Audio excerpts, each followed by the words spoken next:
ભાવનગર શહેરના ટોપ 3 સર્કલ પાસે રિક્ષા ચાલક પર 5 શખ્સો દ્વારા કરવામાં આવ્યો હુમલો. જાણવા મળતી વિગતો અનુસાર ભાવનગર શહેરના ટોપ 3 સર્કલ પાસે આજે સવારના સમયે હરેશભાઈ સારાભાઈ બુધેલિયા પોતાની રિક્ષા લઈને જઈ રહ્યા હતા. તે દરમિયાન નટુભાઈ અને તેમના 2 દીકરા હિતેન નટુભાઈ અને હિરેન નટુભાઈ તેમજ અન્ય 2 અજાણ્યા ઈસમો દ્વારા ટૂંકા પાઇપ અને તલવાર જેવા તીક્ષ્ણ હથિયારો વડે હરેશભાઈ પર હુમલો કરતા આ હુમલામાં હરેશભાઈને હાથના અને પગના ભાગે ઈજાઓ પહોંચતા તેમને તાત્કાલિક ભાવનગર શહેરની સરટી હોસ્પિટલ ખાતે સારવાર અર્થે ખસેડવામાં આવ્યા હતા.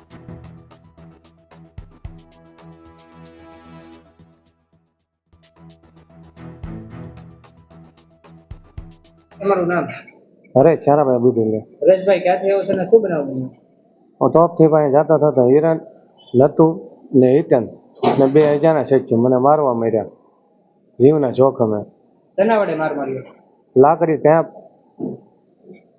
ને તલવાર.